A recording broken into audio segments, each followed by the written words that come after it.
स्वागत है आज के विशेष कार्यक्रम में। मैं हूं आपके साथ देवभूमि ऋषिकेश उत्तराखंड से आचार्य आशीष। आप भी नीचे कमेंट बॉक्स में अपना नाम या अपने शहर का नाम परिचय के तौर पर लिख सकते हैं।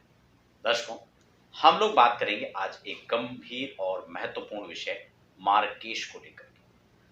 अक्सर आपने देखा होगा जब भी ज्योतिष की बात आती है या हम लोग किसी ज्योतिषी के पास जाते हैं तो वहां पर आप लोगों ने कभी मार्केश शब्द को सुना होगा या फिर आप ज्योतिष में प्रवेश रखते हैं तो आपने मार्केश को निश्चित रूप से सुना होगा। मार्केश को लेकर के काफी सारी भ्रांतियां बनी रहती हैं, जबकि मार्केश को लेकर के आज कुछ विशेष बिंदुओं पर हम लोग गंभीरता से चर्चा करेंगे। क्या मार्केश मार्केश का मतलब मारक का ईस है, जो मारने वाला, जो मृत्यु को देने वाला है। विषय गंभीर हो जाता है। क्या मृत्यु को ही मार्केश देता है या मार्केश से मृत्यु होती है?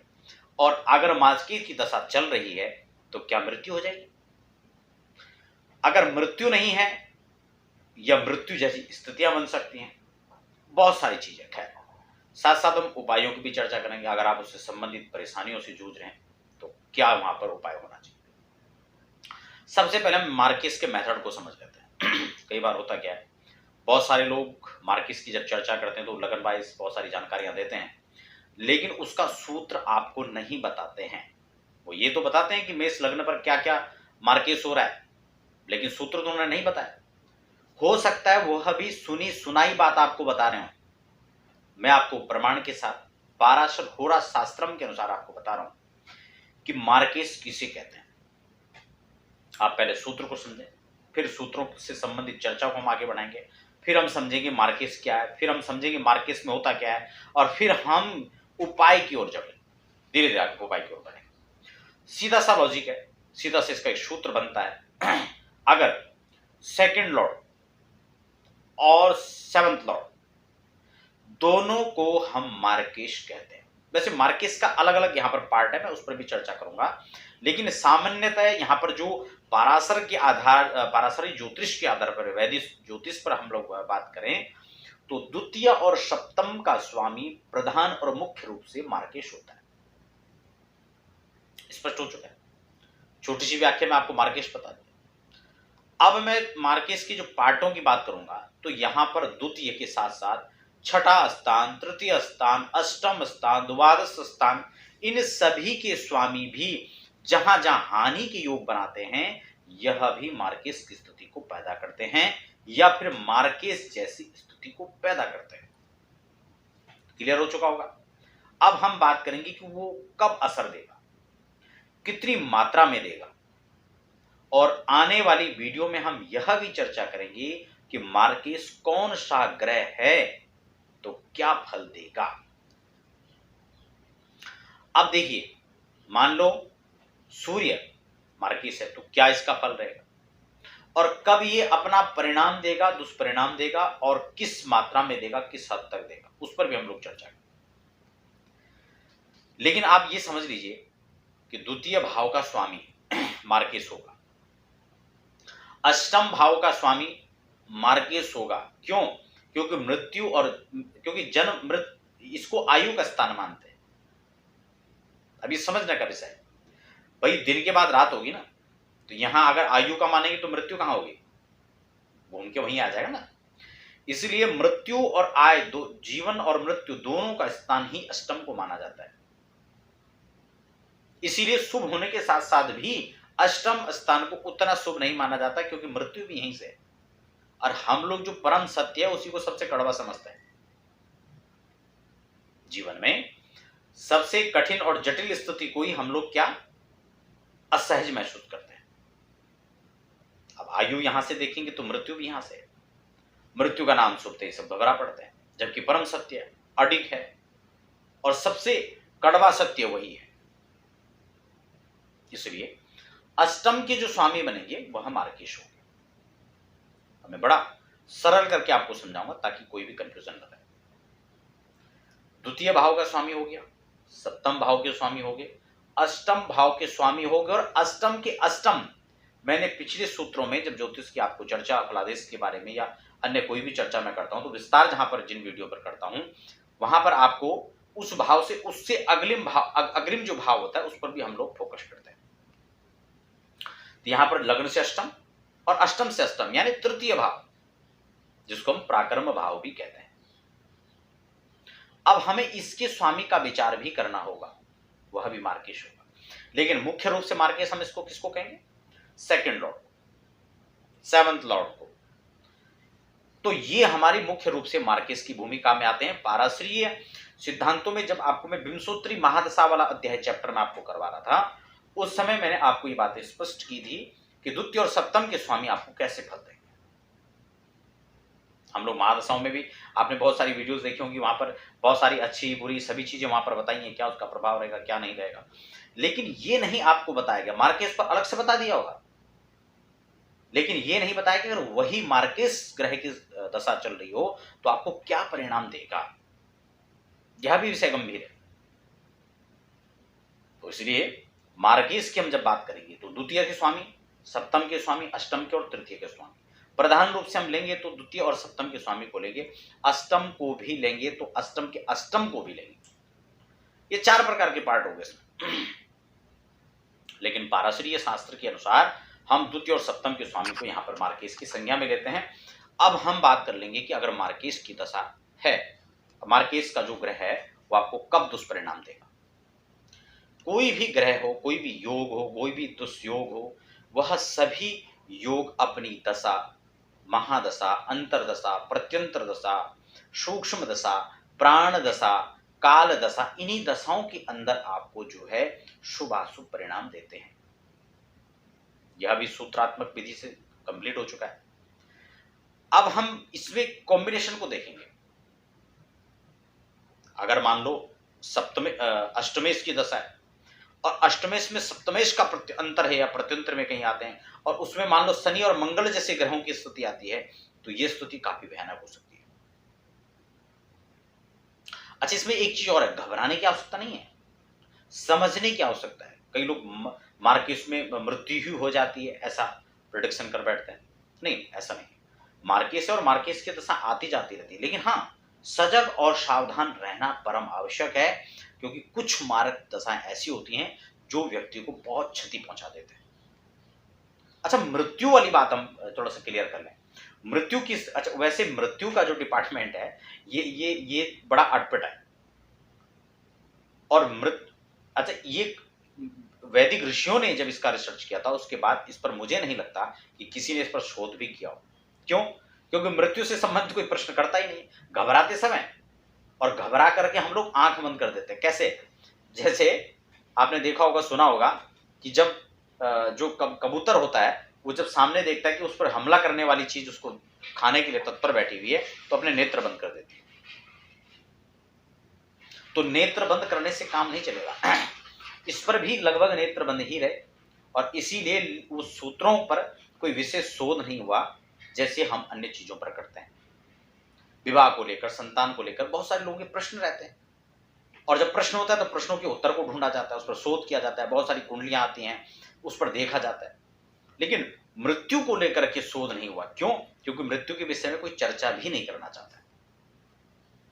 इसलिए इस पर अगर शोध भी किया है तो ऋषियों ने ही किया है, और उसके बाद हम लोगों ने इस पर ज्यादा विचार नहीं किया। हाँ, ये चीज जरूर है कि कभी कभी भ्रांतियां और अपवाद स्वरूप भय फैलाने के लिए इन सब चीजों को बीच बीच में लिया जाता है।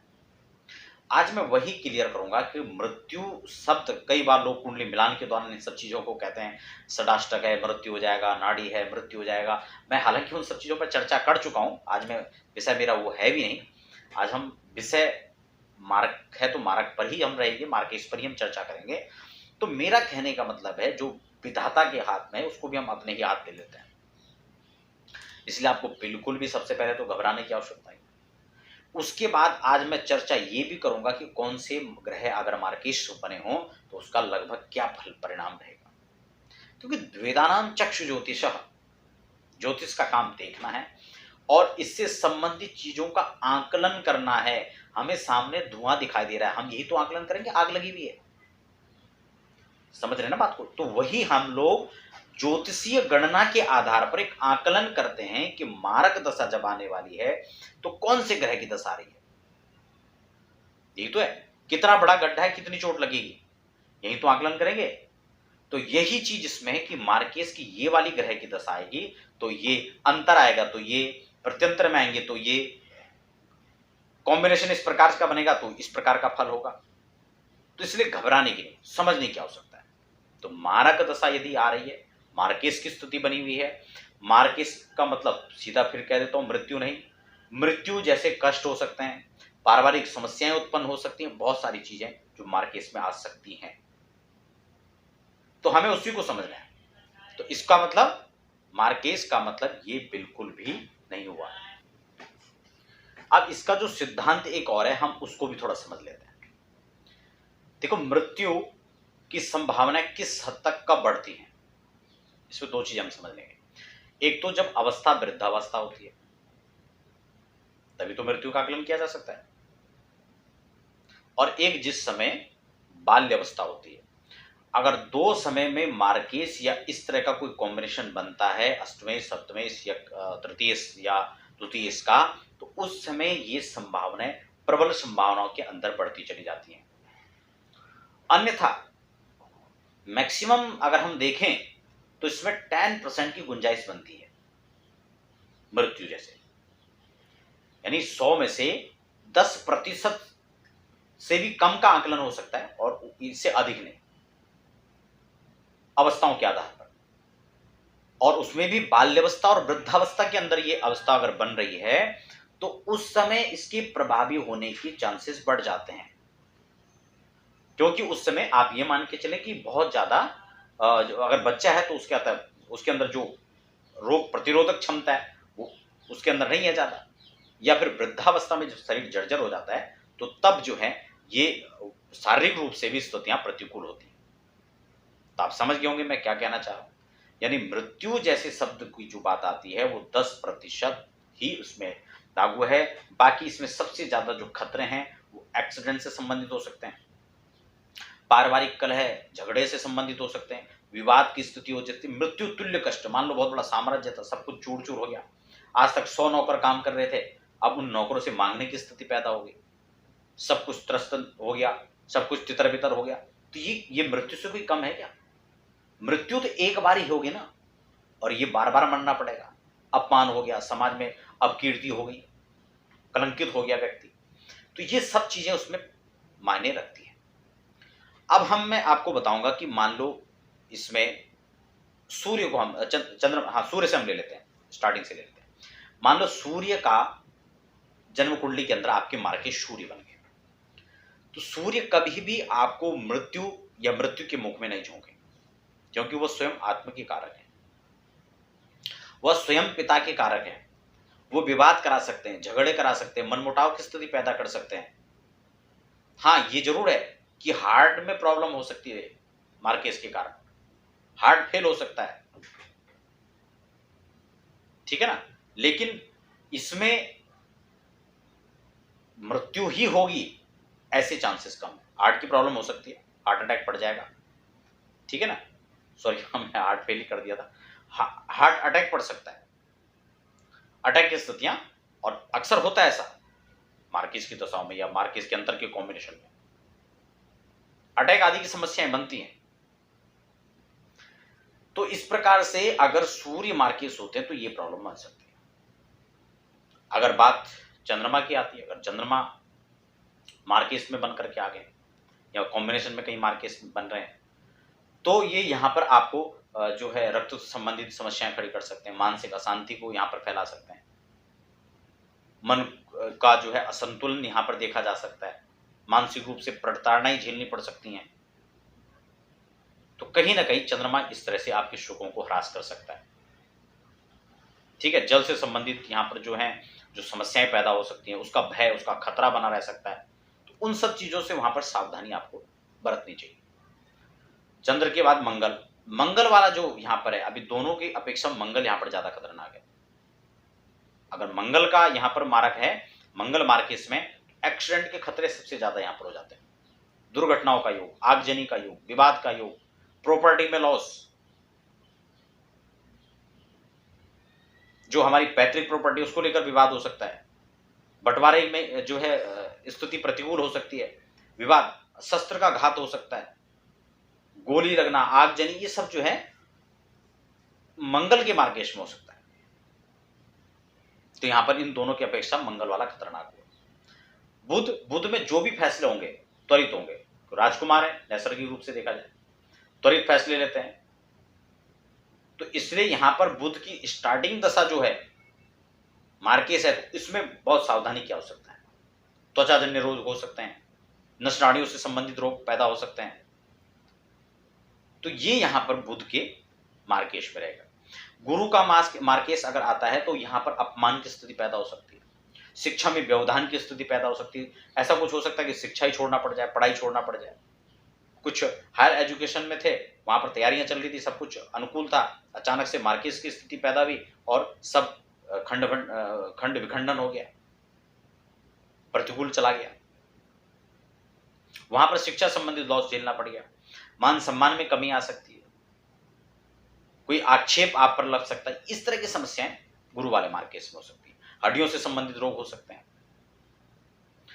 उसके बाद बुध के बाद गुरु और गुरु के बाद शुक्र। अगर शुक्र का मार्केस है तो यहां पर स्त्री से आपको जो है प्रताड़नाएं मिल सकती हैं। स्त्री के प्रति ही जो है कोई उनके द्वारा आक्षेप लगाया जा सकता है, पारिवारिक कलह कलेश हो सकते हैं, स्थितियां प्रतिकूल है, विवाद चल रहे हैं, डिवोर्स जैसे स्थितियां पैदा हो सकती हैं। तो संबंधों को यहां पर संजो करके रखने की आवश्यकता है। उपाय भी मंत्र में सभी के बता रहा हूं। शुक्र के बाद शनि। अच्छा, शनि यहां पर सबसे ज्यादा मार्केस जब नाम आता है तो यहां पर शनि। अच्छा, शनि क्यों, यह भी प्रश्न है। क्योंकि न्याय के देवता शनि के पास ही आयु का डिपार्टमेंट है। आयु कारक, मृत्यु कारक इनको माना जाता है। तो जब उनका हैंडओवर ही सारी स्थितियां हैं, जिनके आस में आयु है वो मृत्यु भी दे सकते हैं। तो इसलिए यहां पर शनि को सबसे ज्यादा मार्केस में खतरनाक माना जाता है। उनके साथ में मान लो चंद्रमा का कॉम्बिनेशन आ गया, मान लो यहां पर शनि मार्केस है, मार्केस के साथ कहीं चंद्रमा का अंतर आ गया, तो ऐसे में और भी ज्यादा खतरनाक हो जाते हैं। तो ये मार्केस की यहां पर स्थिति का आकलन था। तो ये कौन कौन से मार्केस किस स्थिति में कितना शुभ और अशुभ फल देंगे उसका यहां पर मैंने उदाहरण आपको बताया। अब ये सभी चीजें अपनी दशा में जब भी मान लो संबंधित ग्रह की जो है दशा आती है, अंतर दशा आती है या उसमें प्रत्यंतर के चला आता है, तो उस समय ये अपने दुष्परिणामों को देंगे। तो आशा करता हूं बंधुओं आज की जो चर्चा थी मार्केस को लेकर के वो आपके काफी हद तक समझ में भी आएगा। कुछ पॉइंट्स जो छूट रहे हो या आपके दिमाग में आ रहे हो, कुछ प्रश्न उठ रहे हो, तो आप कमेंट बॉक्स में लिख सकते हैं। आपके जो जायज प्रश्न होंगे उनके उत्तर समय अनुसार देने का भी प्रयास किया जाएगा। व्यक्तिगत जानकारियां कोई अपने बारे में लेना चाहते हैं, जन्म कुंडली प्रेडिक्शन करवाना चाहते हैं, मिलान से संबंधित है, मुहूर्त से संबंधित है या कोई भी वास्तु से संबंधित कंसल्ट है, तो उसके लिए आप हमारी वेबसाइट पर लॉगिन कर सकते हैं। आप बने रहें और हमें भी दीजिए फिलहाल इजाजत। धन्यवाद।